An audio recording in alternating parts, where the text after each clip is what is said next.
So hi, welcome back, and now we are going to look at the question number 12. Now this question number 12 and onwards we are going to cover up two concepts. The rest of the concepts that has been left in the entire chapter. So leverages का मतलब हमने पहले वाले lecture में देखा था, दूसरे lecture में हमने ऑपरेटिंग लिवरेज का मतलब देखा था। हमने ये भी देखा था कि पहले लेक्चर में कितने तरह के लिवरेजेस होते हैं, तीन, operating, financial and combined. Operating leverage हमने लास्ट वाले लेक्चर में देखा, और आपने लास्ट वाले लेक्चर में अगर आपको याद होगा तो ऑपरेटिंग लिवरेज का फॉर्मूला था कंट्रीब्यूशन डिवाइडेड बाय ईबीआईटी, और डिग्री ऑफ ऑपरेटिंग लिवरेज का फॉर्मूला था आपका change in EBIT divided by change in sales. ये दो चीजें हमने देखी। डिग्री ऑफ ऑपरेटिंग लेवरेज आपको यह बताता है कि सर 1% सेल्स में बदलाव करने से ईबीआईटी मेरा कितना बदलता है, कितना परसेंटेज बदलता है। अब वही जो टेबल हमने ड्रॉ किया था या चार्ट हम बोल सकते हैं उसको, वापस से मैं ड्रॉ कर रहा हूं। हमने लिया था सर रेवेन्यू, हमने लिया था वेरिएबल कॉस्ट, फिर लिया था कंट्रीब्यूशन, कंट्रीब्यूशन के बाद हमने लिया था फिक्स कॉस्ट, और फिर ईबीआईटी। मैंने कहा था इस वाले लेक्चर में इतना ही काफ़ी है, क्योंकि इसके आगे जो यूज़ होगा वो इस लेक्चर में होगा। अब ईबीआईटी में से आप माइनस करते हैं सर इंटरेस्ट। ये इंटरेस्ट आपने हो सकता है डेट लेके आए हो कंपनी में, डेट रेज किया हो, या लोन लेके आया हो, उस पे देना पड़ रहा हो। बैंक गए, बैंक से भर भर के पैसा लेके आ गए लोन में, अब भर भर के देना भी पड़ेगा इंटरेस्ट में। डेट होल्डर से पैसा लेके आ गए, डेट होल्डर्स को भी इंटरेस्ट देना पड़ेगा। दिस इज समथिंग जिस पे आप फिक्स्ड अमाउंट पे करते हैं। और उसके बाद आता है सर ईबीटी, इसमें से आप टैक्स माइनस करते हो, फिर आता है अर्निंग आफ्टर टैक्स, फिर प्रेफरेंस डिविडेंड माइनस करते हो, फिर आता है आपका earning after tax for equity divided by number of share करते हो, तो आता है ईपीएस। ये है पूरा का पूरा चार्ट। अब जो फाइनेंशियल लिवरेज की बात हम कर रहे हैं, फाइनेंशियल लिवरेज क्या है सर? ऑपरेटिंग लिवरेज से शुरू करता हूँ। ऑपरेटिंग लिवरेज आपको बताता था कि किस लिमिट तक या आपकी क्या कैपेसिटी है फिक्स कॉस्ट को कवर करने की। ये जो फिक्स कॉस्ट होती थी ये ऑपरेशंस से रिलेटेड फिक्स कॉस्ट होती थी, जैसे कि रेंट पे करना हो गया, सैलरी पे करना हो गया।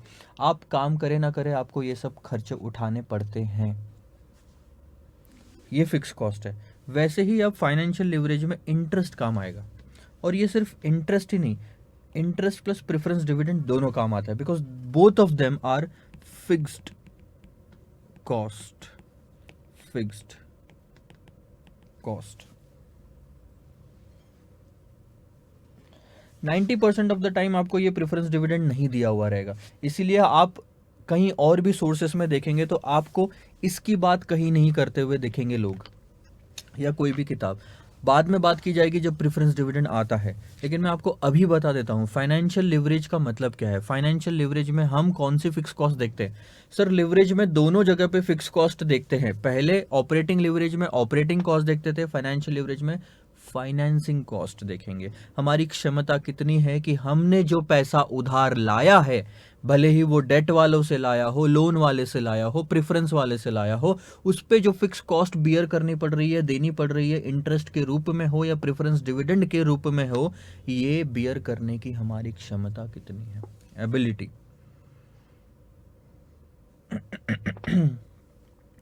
सो अगर आपको याद होगा तो ऑपरेटिंग लिवरेज के लिए ऑपरेटिंग कॉस्ट कंसिडर करते थे तो ये दो फैक्टर लेते थे, फिक्स कॉस्ट के ऊपर वाला, फिक्स कॉस्ट के नीचे वाला। अब फाइनेंशियल लिवरेज में अगर हमको फाइनेंसिंग कॉस्ट कंसिडर करनी है तो ये दो फैक्टर लेंगे, ईबीआईटी और ईबीटी। सो फाइनेंशियल लिवरेज का फॉर्मूला क्या?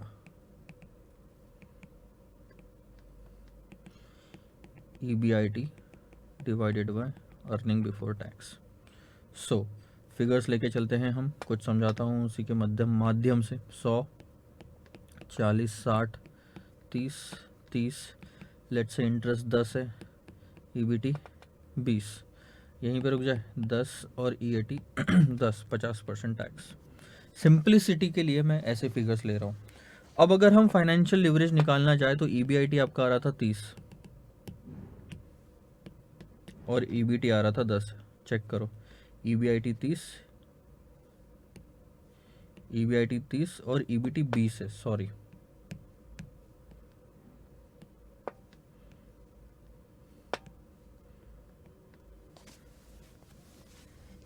ठीक है, तो आपका फाइनेंशियल लीवरेज आता है 1.5। अब एक तरह से अगर आप ध्यान दोगे तो आपका बिफोर टैक्स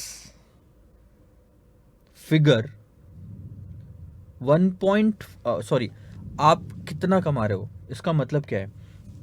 इसका मतलब बहुत ही सिंपल सा आ रहा है आपका यहाँ पे कि आपके पास में 3 गुना कैपेसिटी है आपकी। अगर आप इंटरेस्ट डिवाइडेड बाई EBIT करोगे तो 10/30, सॉरी मैंने गलत ले लिया, EBIT बाई इंटरेस्ट अगर आप करोगे तो EBIT बाई इंटरेस्ट अगर आप करोगे तो ये आता है 30/10, यानी कि 3 गुना कैपेसिटी है आपके इंटरेस्ट कॉस्ट को बियर करने की। जस्ट हो मिनट। हाँ,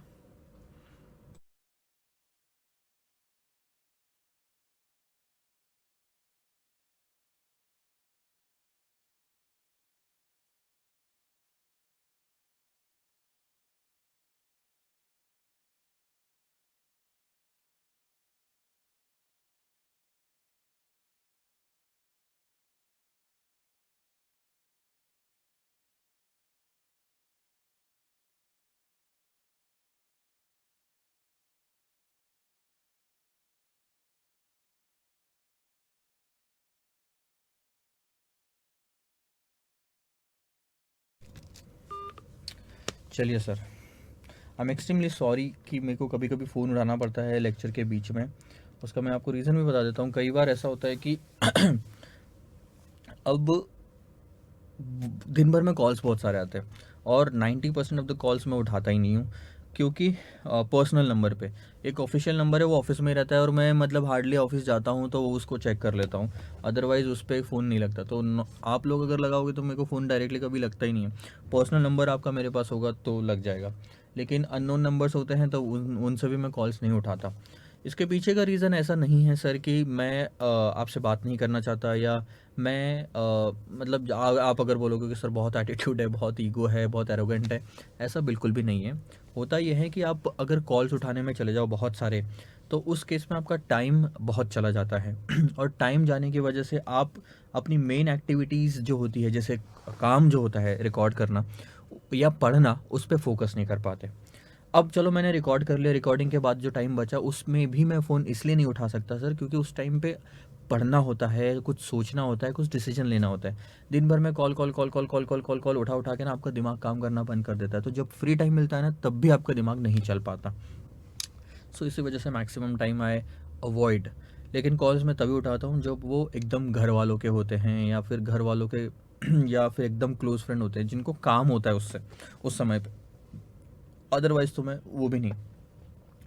एंड दिन भर ये एक्टिविटी चलती रहती है। नहीं तो घर वालों के लिए तो मैं अपने पापा का बेटा हूँ, मम्मी के लिए मैं उनका बेटा हूँ। तो मैं कितना भी एक सक्सेसफुल इंसान बन जाऊँ या टीचर बन जाऊँ, आप लोगों से बहुत प्यार मिलता है, रिस्पेक्ट मिलती है, लेकिन घर पे मेरे को डांट पड़ती है और इट्स ऑल फाइन ना। तो उनके लिए तो मैं वही हूँ, मैं कितना भी बड़ा हूँ या छोटा हूँ, उनके लिए मैं अच्छा ही रहूँगा हमेशा। तो ये सब चीज़ें कंसिडर करनी पड़ती है रियल लाइफ में। एंड दैट्स वाई कभी कभी होता है कि सर रिकॉर्डिंग के बीच में या फिर लेक्चर्स के बीच में फ़ोन उठाना पड़ता है, and it's all about the urgency only. So हो सके कोशिश तो माफ़ कीजिएगा, कभी कभी मैं जब फ़ोन मतलब पॉज पे डाल देता हूँ या फिर बीच में ये कर लेता हूँ। Hardly it will happen, I will try कि मैक्सिमम टाइम में ये ना हो। तो चलो सर आगे कंटिन्यू करते हैं। अच्छा, मैं मेन मुद्दे पे आता हूँ, वापस से रिवाइज करता हूँ, ये सब छोड़ो अभी ध्यान से। फाइनेंशियल लिवरेज का फॉर्मूला क्या था सर? फाइनेंशियल लिवरेज का formula EBIT divided by EBT, 30/20, 1.5 आ रहा है आपका। So this is what shows कि आपका इंटरेस्ट बेयरिंग कैपेसिटी कितनी है। सो अब धीरे धीरे हम देखेंगे, आगे पढ़ते हैं और उसके बाद उसको समझेंगे। फाइनेंशियल लिवरेज में be defined as the use of funds with a fix cost. ध्यान दो, फंड्स का इस्तेमाल करना किस तरह के? डेट, प्रेफरेंस और loan with a fix cost, जैसे कि परसेंटेज इंटरेस्ट होता है, प्रेफरेंस डिविडेंड होता है, ठीक है, in order to increase the earning per share. अब क्वेश्चन ये उठता है कि सर फाइनेंसिंग क्यों करवाते हो आप? डेट का, प्रेफरेंस का, लोन का पैसा क्यों उठाते हो? इक्विटी से भी उठा सकते हो, तो वहां से क्यों उठाते हो? बहुत ही सिंपल सा आंसर है, जवाब है इसका, क्योंकि ये पैसा सस्ते में मिलता है तो प्रॉफिट आपका बच जाता है।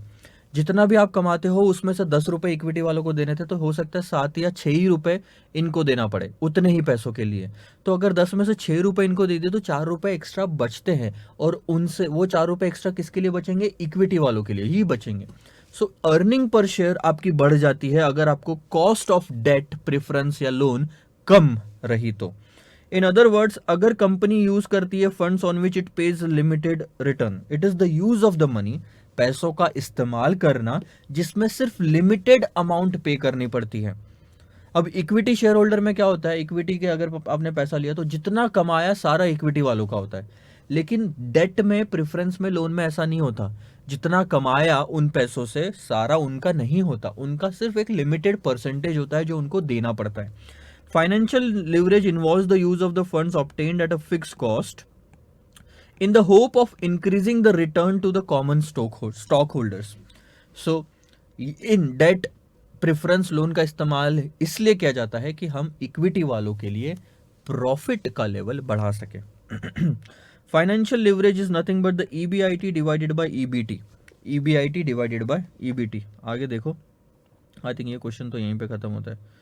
नाउ व्हाट इज, अच्छा छोड़ो, ये छोड़ो, डिग्री ऑन फाइनेंशियल लिवरेज थोड़ा टाइम में आएंगे हम वहाँ पे।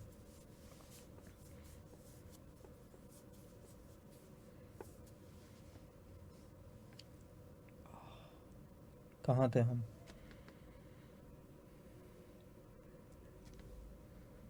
अभी एक चीज मैं आपको बताता हूँ, एग्जाम्पल लेते हैं हम, ठीक है? फटाफट मैं फिगर्स लूंगा। Variable cost, contribution, fix cost, EBIT, EBT, sorry,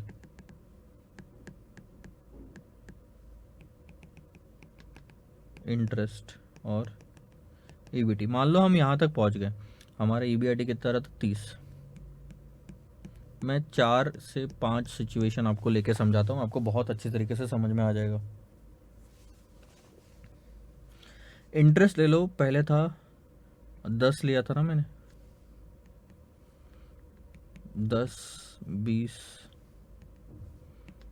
15, 20, 30, 35।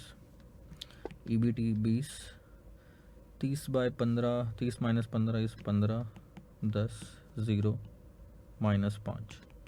Financial leverage निकालो। फाइनेंशियल लिवरेज का फॉर्मूला क्या है sir? EBIT divided by EBT। अब EBIT इज 30 डिवाइडेड बाय 20, अगर आप करोगे that's 1.5। 30 by 15 2, 30 by 10 3, this is 1, no this is not 1, this is what, infinite, undefined बोल सकते हैं हम उसे। अनडिफाइंड नहीं आएगा सर, ये 0 आएगा ना। 30 by 0 is undefined. 30 by 0 is 0 यार, 30 बाय 0 इज 0 नहीं बोलेंगे इसको। अनडिफाइंड बोलूँगा तो गलत हो जाएगा। अनडिफाइंड यानी फाइन इंटरेस्ट की कॉस्ट है ही नहीं। एक बार मेरे को इसका कंफर्म देखने दो, या तो अनडिफाइंड या तो 0।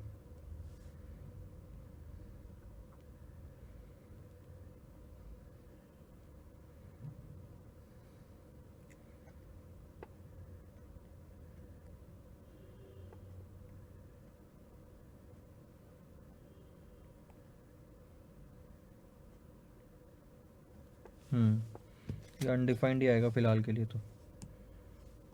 सो इसको रहने दो ऐसा। एंड 30 डिवाइडेड बाय -5 अगर आप करोगे तो दिस इज -6, ठीक है? अब ध्यान दो, मैंने EBIT का लेवल हर जगह पे सेम रखा है, 30 30 30 30 30। अब सिर्फ जो बदलाव आ रहा है एक सिचुएशन से दूसरे सिचुएशन में, वो बदलाव है आपका इंटरेस्ट का। इंटरेस्ट धीरे धीरे धीरे धीरे बढ़ता जा रहा है, तो जो बचा हुआ प्रॉफिट है EBT, वो धीरे धीरे धीरे धीरे कम होता जा रहा है। सो एक चीज ध्यान में अगर आपके आ रही होगी, तो जैसे जैसे इंटरेस्ट बढ़ रहा है वैसे वैसे फाइनेंशियल लिवरेज भी मेरा बढ़ रहा है। 1.5, 2, 3, 6 निगेटिव हो चलता कोई दिक्कत नहीं, लेकिन 6 है, नंबर्स में बढ़ा है, फर्क पड़ता है। निगेटिव में तो कितना भी हो वो गलत ही जा रहा है, निगेटिव तो आना ही नहीं चाहिए। सो इसका मतलब क्या है? इसका मतलब यह है सर कि फाइनेंशियल लेवरेज जितना ज़्यादा है, निगेटिव हो या ज़्यादा हो, निगेटिव हो या ज़्यादा हो, फाइनेंशियल लेवरेज उतना बुरा है, अच्छी बात नहीं है सर ये हमारे लिए कि हमारा फाइनेंशियल लिवरेज बढ़ता जा रहा है, क्योंकि फाइनेंशियल लिवरेज का बढ़ना इंडिकेट करता है कि आपकी इंटरेस्ट की कॉस्ट बढ़ती जा रही है और आपके पास में फिर प्रॉफिट कम बचा है इक्विटी वालों के लिए, या आप उसको प्रॉपरली कवर नहीं कर पा रहे हैं ईबीआईटी से। ये समझ में आ रहा क्या? ऑपरेटिंग लिवरेज भी इसी तरह से है। तो लिवरेज ज़्यादा होना कोई अच्छी बात नहीं होती। कंट्रीब्यूशन यहाँ पे 60 का था ना, कंट्रीब्यूशन 60 60 60, अच्छा यहाँ तो यार फिक्स कॉस्ट फिक्स थी ना, ठीक है, अभी तो नहीं बदल सकता उसको, बाद में देखेंगे।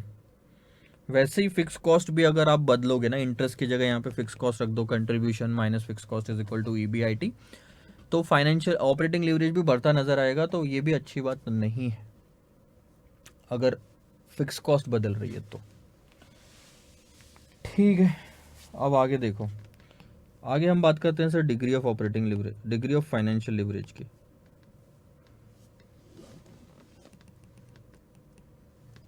यही वाला टेबल मैं आपको दिखाता हूँ। अब अगर आपको इसमें याद होगा तो हमने डिग्री ऑफ ऑपरेटिंग लिवरेज का फॉर्मूला क्या लिया था? Percentage change in EBIT divided by percentage change in revenue, या आप परसेंटेज चेंज इन कंट्रीब्यूशन भी कर सकते हैं उसमें रेवेन्यू की जगह, क्योंकि सेम ही इम्पैक्ट आता है। ये था degree of operating leverage. What is the degree of financial leverage? DFL. This is going to be percentage change in something divided by percentage change in something. Earning per share EBIT. क्या होता है ये मैं समझाता हूँ आपको। Degree of financial leverage is the ratio of the percentage increase, ratio है of the percentage increase in earning per share to the percentage increase in EBIT।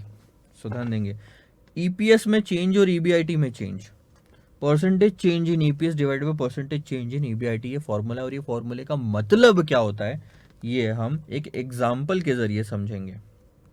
सो मैं फिर से फिगर्स लेता हूँ कुछ। Revenue, variable cost, contribution, fix cost, revenue, variable cost, contribution, fix cost के बाद में आएगा आपका EBIT minus interest, EBT, tax, EAT। फिलहाल मान के चलते हैं प्रेफरेंस डिविडेंड कुछ नहीं है तो नंबर ऑफ शेयर, और EPS। फिगर्स लो, 100, 40, 60, 30, 30, 10, 20, 50% टैक्स में 10, तो 10, नंबर ऑफ शेयर 2 लाख तो 5। ये है सारा का सारा खेल। अब हम एक काम करते हैं, रेवेन्यू बदल देते हैं। रेवेन्यू लेट से बदल के कर देते हैं 120, 120 से ये आ जाएगा 48, 48 पे आ जाएगा आपका 72,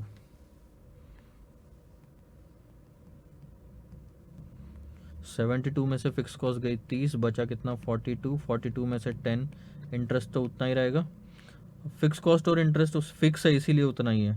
ये 32, 16, फिर बचा 16, 2 और ये 8 EPS। तो अब देखो कैलकुलेशन क्या बोलता है। आपका डिग्री ऑफ ऑपरेटिंग लिवरेज कहता है percentage change in EBIT divided by percentage change in revenue. So percentage change in EBIT 30 से 42 हुआ तो कितना, 12/30, यानी कि मैं बोल सकता हूँ 40% डिवाइडेड बाय 20, तो ये आएगा 2 डिग्री ऑफ ऑपरेटिंग लिवरेज। और वही आप अगर इधर ऑपरेटिंग लिवरेज निकालते तो कंट्रीब्यूशन डिवाइडेड बाय इसमें सब कुछ रिवाइज करेंगे अपन। सो कंट्रीब्यूशन आपका आएगा 72, सॉरी पुराना वाला ही लेंगे ना, 60 डिवाइडेड बाय 30, तो वो 2 हो रहा है। अब हम बात करते हैं sir degree of financial leverage की और फाइनेंशियल लिवरेज की। सो फाइनेंशियल लिवरेज का फॉर्मूला है हमारा EBIT divided by EBT।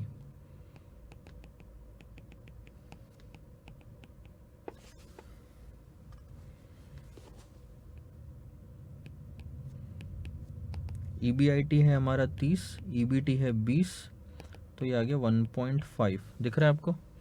Degree of financial leverage क्या बोलता है? Percentage change in EPS divided by percentage change in EBIT। So ध्यान दो, 5 से 8 हो जाना यानी 3 रुपए से बढ़ा। 3 रुपए 5 में कितना होता है? 60%। और EBIT कितने से बढ़ा? 30 से 42, 40% बढ़ा ना, ऊपर भी तो लिया है, यानी कितना? 1.5। तो एक चीज समझ में आ रही क्या आपको? यहां से निकालो कि यहां से निकालो, 1.5 सेम आता है। यहां से निकालो कि यहां से निकालो, 2 सेम आ रहा है। फॉर्मूले बदल रहे हैं, मतलब भी बदलेगा, लेकिन आंसर सेम आ रहा है। सो ऑपरेटिंग लेवरेज 2 का मतलब क्या होता है? हर 1% रेवेन्यू में चेंज के लिए 2% EBIT चेंज होता है। तो सर फाइनेंशियल लिवरेज का मतलब क्या है? Financial leverage, degree of financial leverage 1.5 का मतलब क्या है कि 1% से अगर EBIT बदलेगा, ऑपरेटिंग प्रॉफिट EBIT 1% से ऑपरेटिंग प्रॉफिट बदलेगा, तो 1.5% से 1.5% से अर्निंग पर शेयर भी बदलेगा। EPS 1.5% से EPS भी बदलेगा। टैक्स का रेट चेंज करके देखते हैं।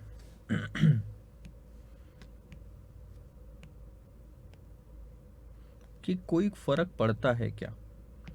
टैक्स ले लो 30% है तो 6 और 32 का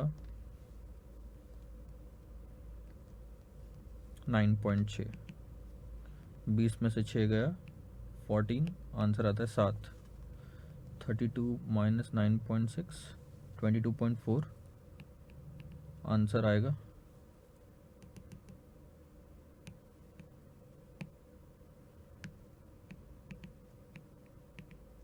11.2। और देखो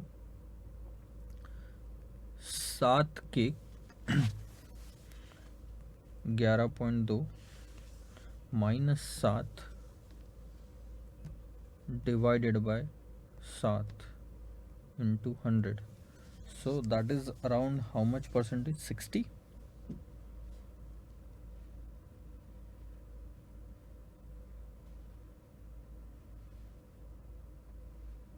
अभी आपका चेंज होता है टैक्स के बदलने से, 30% हो गया ना। रुको एक बार देखने दो, 20 पे 30%, 6 माइनस किया तो 14 आएगा, 14 divided by 2 is 7। 32 less 30% is 22.4, 22.4 divided by 2 is 11.2, 11.2 minus 7 divided by 7 into 100।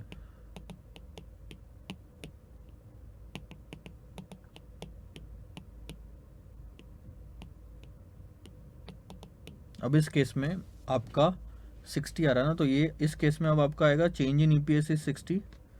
ओ सही बात है, और 40 और ये 1.5, यानी अभी भी EPS में बदलाव कितना? सिर्फ 60% का ही है।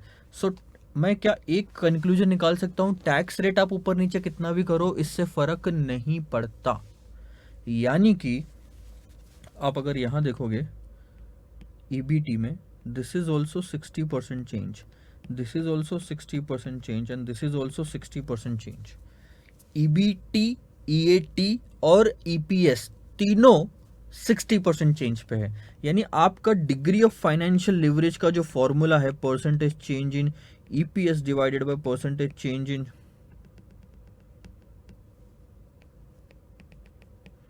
divided by percentage change in EBIT can also be written as percentage change in EAT divided by percentage change in EBIT या फिर percentage change in EBT divided by percentage change in EBIT provided preference shares नहीं है। Preference shares के से फर्क पड़ सकता है यहाँ पे, क्योंकि प्रेफरेंस शेयर फिक्स कॉस्ट है, तो प्रॉफिट बदलेगा फिक्स कॉस्ट लेकिन फिक्स ही रहेगी। अगर प्रेफरेंस शेयर नहीं है तो ये सारे फॉर्मूले एक ही आंसर देंगे आपको।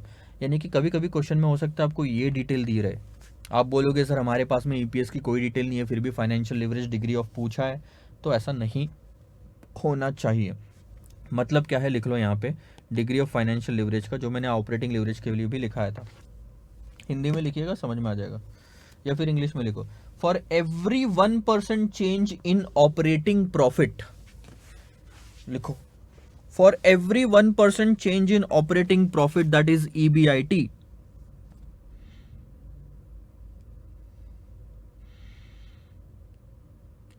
EPS will change by 1.5%. EPS will change by 1.5%.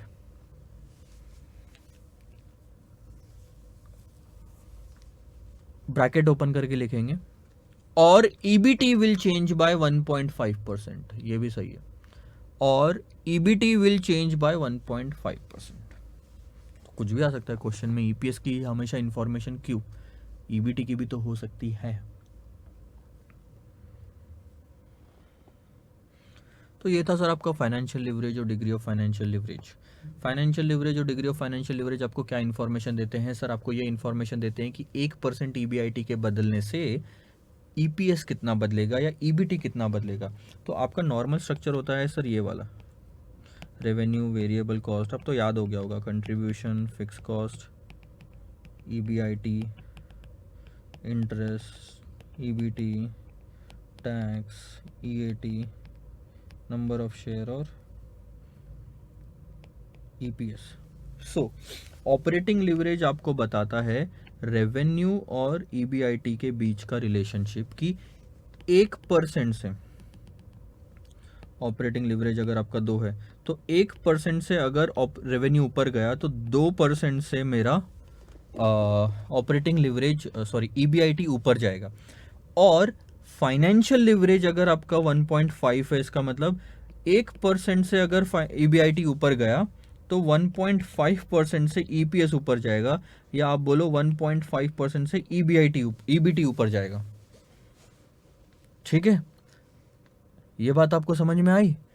ये जो लेवल है ये ऑपरेटिंग लिवरेज की लाइन है, ये है फाइनेंशियल लिवरेज की लाइन। क्या अब सर आप एक चीज निकाल सकते हैं कि 1% रेवेन्यू के बदलने से EPS कितना बदलता है? यस, 1% रेवेन्यू के बदलने से EBIT 2% बदलता है, और 1% EBIT के बदलने से EPS 1.5% बदलता है। तो 2% EBIT के बदलने से EPS आपका 3% बदलेगा। यानी कि हर 1% रेवेन्यू के बढ़ने से EPS 3% बढ़ता है। ये मैं फॉर्मूले में लिख के बताऊंगा। Percentage change in EPS divided by percentage change in sales, 60 divided by 20, 3। Sales में 20% का चेंज हुआ, 100 से 120, EPS में 60% का चेंज हुआ। ये जो 3 है ये क्या बोलता है? ये बोलता है कि 1% रेवेन्यू में चेंज हुआ तो 3% EPS में चेंज होगा, and this is called as combined leverage. सबका मिला के एक साथ लिवरेज बताया गया है यहाँ पे, सब आ गया इसके अंदर में, ऊपर से लेके नीचे तक, रेवेन्यू से लेके EPS तक। This is called as combined leverage. So combined leverage क्या है? Combined leverage is nothing but operating leverage multiplied by financial leverage. Operating leverage आपका 2 आया था, याद है? फाइनेंशियल लिवरेज 1.5 आया था, याद है? कितना? 3। या फिर आप दूसरा फॉर्मूला भी लिख सकते हैं उसको, और operating leverage, degree of operating leverage multiplied bye degree of financial leverage. Degree of operating leverage percentage change in EBIT। एक सेकंड,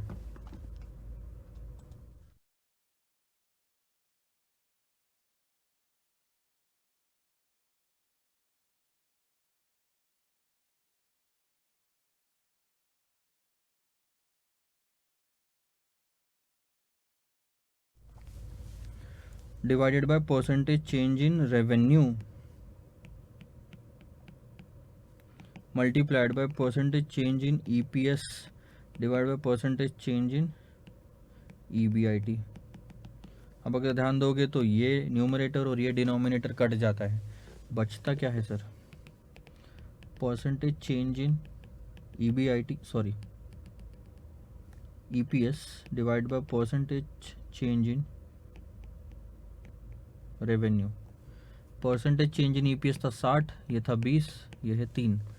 कहीं तरीके से निकाल सकते हो। कंबाइंड लिवरेज का मतलब और कुछ नहीं, ऑपरेटिंग और फाइनेंशियल लिवरेज का कॉम्बिनेशन है। अब नीचे लिखो कंबाइंड लिवरेज 3 का मतलब क्या होता है। डिग्री ऑफ कंबाइंड लिवरेज 3 का मतलब क्या है? आपने डिग्री ऑफ ऑपरेटिंग लिवरेज लिखा, आपने डिग्री ऑफ फाइनेंशियल लिवरेज लिखा, अब आप लिखोगे डिग्री ऑफ कंबाइंड लिवरेज। लिखो for every 1% change in revenue, for every 1% change in revenue earning per share bracket में और earning before tax will change by 3%. This is what degree of combined leverage is. ये मत लिखना this is what combined leverage is. For every 1% change in revenue, EPS will change by 3%. Combined leverage आपको ये बताता है कि revenue में 1% बदलाव से EPS में कितना बदलाव आता है। Revenue, EBIT and then EPS। ध्यान देंगे, सबसे ऊपर आएगा सर रेवेन्यू, फिर EBIT, फिर EPS। इन दोनों के बीच के रिलेशनशिप को क्या बोलोगे? डिग्री ऑफ ऑपरेटिंग लिवरेज या ऑपरेटिंग लिवरेज, जो कि आया था 2। इन दोनों के बीच के रिलेशनशिप को क्या बोलोगे? डिग्री ऑफ फाइनेंशियल लिवरेज या फाइनेंशियल लिवरेज। समाप्त कर रहा हूं मैं, जो कि आया था 1.5। और सर इन सारे रिलेशन को क्या बोलोगे? डिग्री ऑफ कंबाइंड लिवरेज या कंबाइंड लिवरेज, जो क्या आया था 3, 2 मल्टीप्लाइड बाय 1.5। यह है पूरी कहानी। आओ, तो ये तो आपको समझ में आ गया। ये क्वेश्चन मैं निपटाता हूँ 13 नंबर का। 14 नंबर का क्वेश्चन क्या बोलता है? Briefly explain financial leverage as trading on equity. ये बहुत ही सिंपल है, पढ़ना आप समझ जाओगे। मैं आपको 2-3 चीजें बता देता हूँ। ट्रेडिंग ऑन इक्विटी मतलब इक्विटी के भरोसे, इक्विटी के भरोसे या इक्विटी को दाव पे लगा के कंपनी में डेट लेके आना। अच्छा, इसका मतलब क्या है?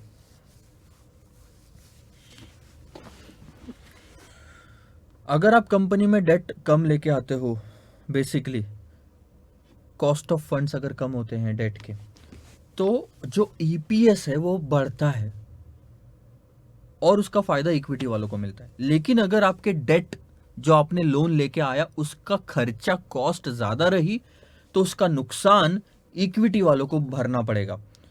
इसीलिए बोलते हैं financial leverage is trading on equity. मतलब डेट लेके आना, इसका मतलब आप इक्विटी वालों को धोखे में डालते जा रहे हो। जितना डेट लाते जा रहे हो इक्विटी वालों को धोखे में डालते जाते हो। ट्रेडिंग ऑन इक्विटी मतलब उनके भरोसे पे ट्रेड करना। So when the quantity of fix cost fund is high, it is said that we are trading on equity. ठीक है, बाकी आप पढ़ लो, समझ जाएगा, कहानी खत्म। अब जैसे मैंने ऑपरेटिंग लिवरेज लिया था, वैसे ही ये फाइनेंशियल लिवरेज है, सेम टू सेम। ध्यान देंगे, अगर फाइनेंशियल लिवरेज निगेटिव है तो आपको ये तो समझ में आ रहा है ईपीएस भी निगेटिव जाएगा। अनडिफाइंड है तो देयर इज नो प्रॉफिट और लॉस, मतलब हम ब्रेक इवन पॉइंट पे काम कर रहे हैं। यही ऑपरेटिंग लिवरेज में था। फाइनेंशियल लिवरेज पॉजिटिव है, यानी EPS will change in the same direction of EPIT. अगर फाइनेंशियल लिवरेज पॉजिटिव है तो इसका मतलब ये नहीं कि वो ईपीएस भी पॉजिटिव आएगा। इसका मतलब ये है कि ईबीआईटी 10% से बढ़ा तो ईपीएस भी 10% से बढ़ेगा। ठीक है,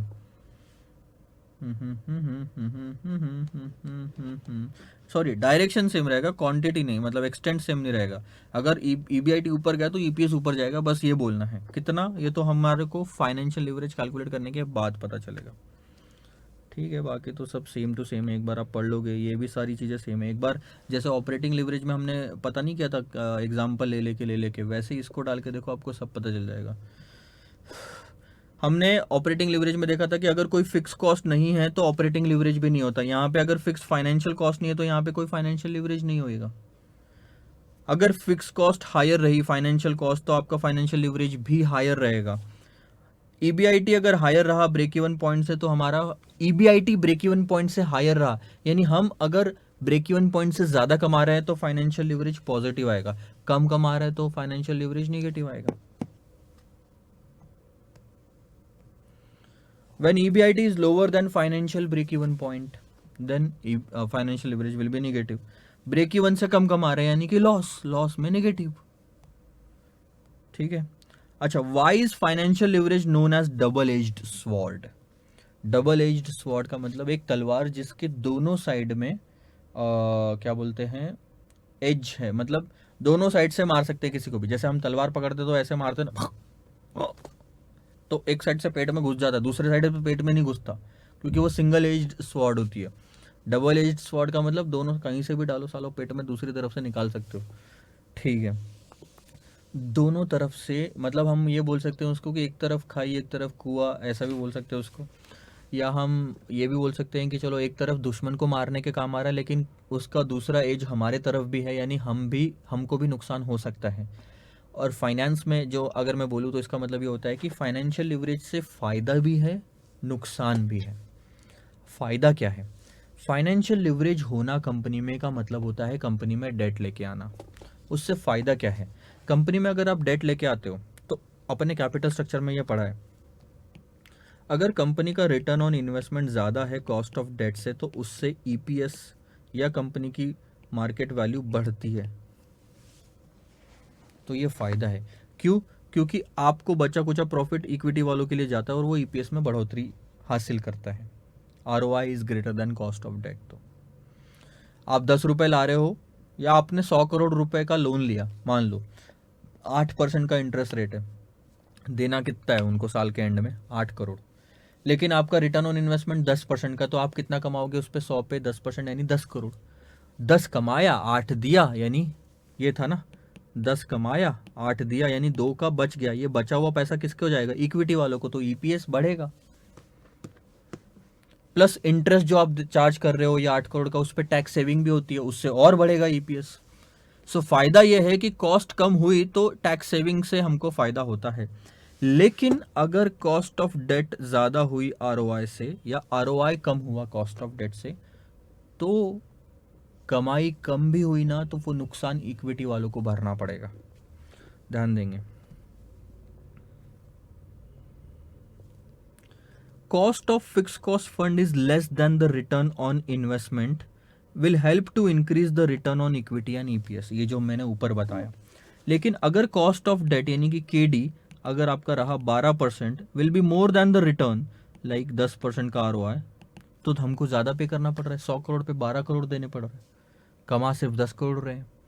it will affect the return on equity and EPS. तो ये जो 2 करोड़ एक्स्ट्रा आपने कमाया, कितना? 100 करोड़ पे 10, बांटना कितना है? 12, तो 2 करोड़ आएंगे कहाँ से एक्स्ट्रा? इक्विटी वालों को अपने जेब से देना पड़ेगा। तो इससे ईपीएस कम होएगा, इससे रिटर्न ऑन इक्विटी कम होएगा, which is unfavourable. So ultimately याद रखना, फॉर्मूला ये है, रिटर्न ऑन इन्वेस्टमेंट ज्यादा रहा इंटरेस्ट से, बहुत अच्छी बात है सर, हम ज्यादा कमा रहे हैं खर्चे से, return on investment is the कमाई, तो ये फेवरेबल है, एडवांटेज है इसका। लेकिन अगर कम रहा तो ये अनफेवरेबल है, इससे नुकसान होता है। और सेम रहा 10% से खर्चा 10% की इनकम, तो इक्विटी वालों को कोई फर्क नहीं पड़ता। दिस इज न्यूट्रल पोजीशन, इससे ना आपको फायदा है ना आपको नुकसान है। सो ज्यादा से ज्यादा इक्विटी शेयर होल्डर क्या बोलेंगे, भाई ये वाली सिचुएशन या पहले वाली सिचुएशन में आते हैं तो डेट ले लो कंपनी में, अदरवाइज कोई काम का नहीं है। बड़े आगे एक बार पढ़ना, आपको समझ में आएगा काफी सारी चीजें। 17 briefly explain the concept of combined leverage, ये हम देख चुके हैं। Contribution divided by EBIT into EBIT divided by EBT, operating leverage का फॉर्मूला। और financial leverage, operating leverage multiplied by financial leverage will give you the combined leverage, और ultimately ये formula बनता है कंबाइंड लिवरेज का, contribution divided by EBIT, sorry EBT. हमारे इसमें देख लो, वो जो एग्जांपल लिया था, कंट्रीब्यूशन कितना है? 60, ईबीटी कितना है? 20 करके देखो, 60/20 आएगा 3, यही तो आ रहा था कंबाइंड लीवरेज में।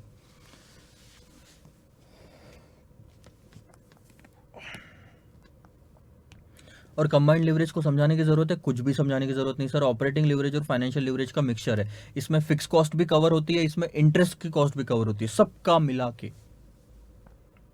Is the combined leverage. Degree of combined leverage ये हम देख चुके हैं। आप अगर ध्यान दोगे यहाँ पे तो degree of operating leverage multiplied by degree of financial leverage होता है। ऑपरेटिंग लीवरेज यानी कि ईबीआईटी में चेंज और सेल्स में चेंज, और फाइनेंशियल लीवरेज यानी कि ईपीएस में चेंज और ईबीआईटी में चेंज। इस तरह से क्या होगा, ये न्यूमरेटर और ये न्यूमरेटर हो जाएगा कैंसल, बचेगा क्या सर, ईपीएस में चेंज और सेल्स में चेंज। यानी कि 1% का सेल्स बढ़ने से 3% आया था आंसर अगर, तो ईपीएस बढ़ेगा। यही बताया था ना मैंने, यही यहाँ पे कवर किया हुआ है। और लास्ट वाला क्वेश्चन वैसे ही 19 वाला कि एनालिसिस दो, जैसे ऑपरेटिंग में दिया, फाइनेंशियल में दिया, वैसे यहाँ पे है। ये एक बार आप खुद टेस्ट करके देखो, ऐसा जितना ज़्यादा कुछ वो नहीं है। हायर फिक्स कॉस्ट है, सेम टू सेम रिपीट चीज़ें। फिक्स कॉस्ट हायर है तो कंबाइंड लीवरेज हायर है, सेल्स लेवल हायर है तो पॉजिटिव, सेल्स लेवल लोअर है तो निगेटिव, ये सब चीज़ें। और कोई फिक्स कॉस्ट और फिक्स फाइनेंशियल कॉस्ट नहीं है तो कोई कंबाइंड लीवरेज भी नहीं है, खत्म कहानी। चले सर, खत्म हो गई कहानी यहाँ पे। नेक्स्ट लेक्चर से हम क्वेश्चंस देखेंगे, सब कुछ रिवाइज करवा देता हूँ मैं फॉर्मूलेज में, जो फॉर्मूले आपको आगे याद रखने हैं।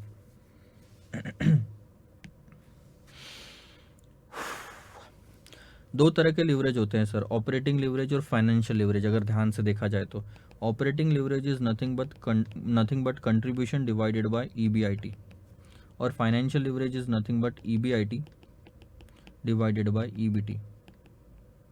ठीक है, इन दोनों को अगर मिला दिया जाए तो बनता है combined leverage, which is nothing but operating leverage मतलब multiplied by financial leverage. So operating leverage contribution divided by EBIT multiplied by EBIT divided by EBT. उसके अंदर ईबीआईटी कट जाता है और बचता क्या है sir, contribution divided by EBT as the final answer of combined leverage. तो ये 3 फॉर्मूले समझ में आए क्या? ऊपर के 2 फॉर्मूले और ये तीसरा तो बहुत इजी है। फिर degree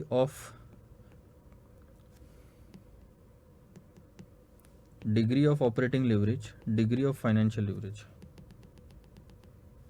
degree of operating leverage, degree of financial leverage. So degree of operating leverage is nothing but percentage change in EBIT divide by percentage change in revenue.